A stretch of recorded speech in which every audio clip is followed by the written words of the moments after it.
Joel Kovel, to his right, holds degrees in medicine, psychiatry, and psychoanalysis, and practiced for 24 years. Since 1988, he has been a professor of social studies at Bard College. Joel has published extensively on a wide range of issues, with his most recent book, Overcoming Zionism, Creating a Single Democratic State in Israel-Palestine, having been published just last year.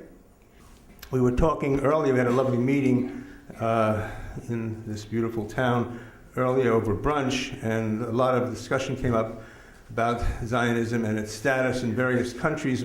A distinction was made that there was a difference in phase between the way this discussion is going on in those lands, is variously called Israel or Palestine, and the way they would be going on here in the United States. And in the former, very little discussion needs to take place about what Zionism is, because first of all, it's becoming increasingly routinized, obsolete. What happens is there are facts on the ground, that these facts have to be transformed through practical action, and it is somewhat tedious to discuss them in the light of their Zionist origins. However, here in our nation state, it is not the same way at all, as the repression of my book indicates. The fact is that it's a very small part in a very large repressive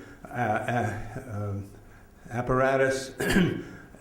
Here, the war is fought out often in terms of simply obtaining any kind of decent discussion, decent debate, open inquiry into this phenomenon of Zionism. And it's important to do that, because when you do so, you now see the Israeli picture in a different light. I don't want to say a new light, because it's the original light. Israel is the state that follows from the Zionist movements which began in the late 19th century, but had considerable antecedents, as you know. Of the many Zionist movements, only one had any historical traction, and that's so-called political Zionism, which, as Brian has already very well pointed out, is the notion that, I would say, is that the destiny of the Jewish people everywhere around the planet is tied to the instauration of a nation-state of Israel.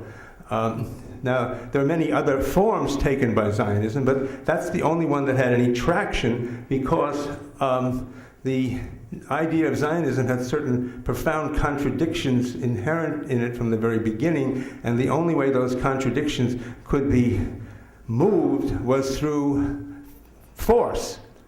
Originally, of course, the Herzlian motif was to expropriate gently, as he put it in his diaries in 1895, the indigenous people, but that can only last so long. If you are going to build a community in that land, and you're going to make it the historical realization of the destiny of an entire people, namely the Jewish people, you're going to soon enough encounter the profound resistance. Inhabitants of land tend to not want to leave their land because somebody else comes in with another set of claims.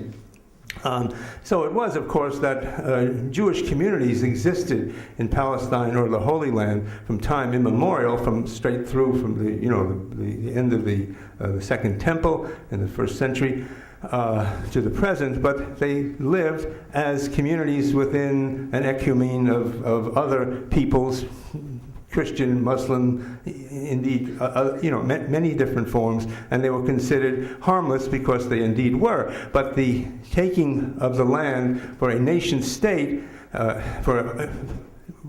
was tied up with the project of making this the historical destiny of the entire Jewish people, because the only way to do that was to get all of the non-Jews off the land, and the only way to do that was through force. And the only way to mobilize force was through a state apparatus. And even in the earlier stages of the development of this entity, David Ben-Gurion, who is, as you know, sort of the George Washington of Israel, wrote to his son, we must get a state, even if on a small portion of the land. Once we get a state, then everything else will follow.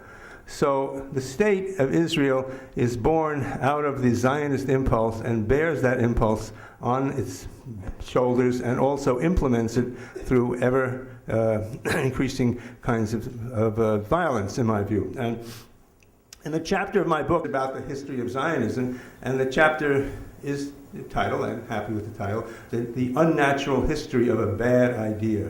So I think it's important to emphasize that Zionism is simply an idea. It's very important to put it that way, because an idea can be rejected wholeheartedly.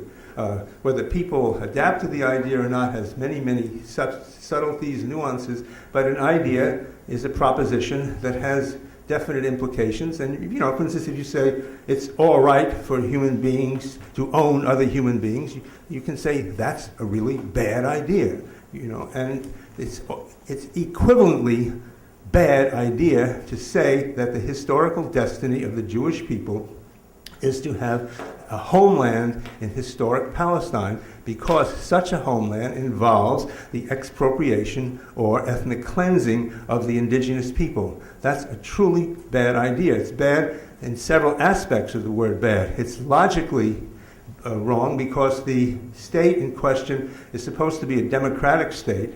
It would never attract any support either from the European community or the American community unless it adhered, superficially at least, to democratic ideals. But that adherence could only be superficial because the reality had to be ethnic superiority. It had to be a Jewish state, and somehow a Jewish democratic state, which means democratic for Jews alone, although democracy is by definition a movement that is grounded on universality of human right.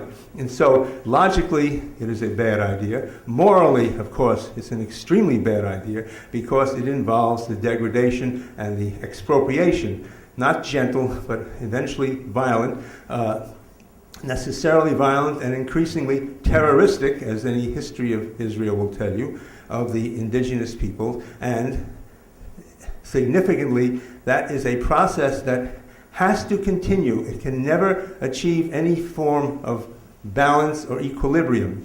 I don't think Israel, in its current form, as it grew out of political Zionism, can or should be called a normal state. I think it should be called a racist state, because it is grounded in the imposition of racial dominance. And it can never escape that, and the consequences of that are never ending, particularly as the racial dominance was against people who had never done the Jewish people any harm, and secondly, because it took place in that corner of the world where hundreds of millions of such people lived, and where therefore they were bound to not just resent, but to actively hate and to try to eliminate this foreign body that had come as an implantation of Western imperialism. It is therefore also politically a very bad idea, because it promised only instability, it promised only disequilibrium, it promised endless war. The state of Israel has never once in its 60 years known a moment when it was not in a state of emergency. For instance, the state of Israel has never been able to enact a constitution, which a normal state would do. A normal democratic state would certainly have a constitution, would it not? But Israel cannot have a constitution. Why? Because if it did so, it would have to have a Bill of Rights. And if it had that, it would have to abolish itself. These are the kinds of contradictions that are built in, not as a matter of will or whim, but as a matter of deep structural necessities. And therefore, the discussion of Zionism is necessary to bring those out into the open and to lay bare the laws of motion, shall we say, of the formation, which is called Israel, and to give us some sense as to what is happening. And it has to be done in the United States, particularly because of the enormous degree of support given in the United States by institutions who are rooted in Zionist ideology.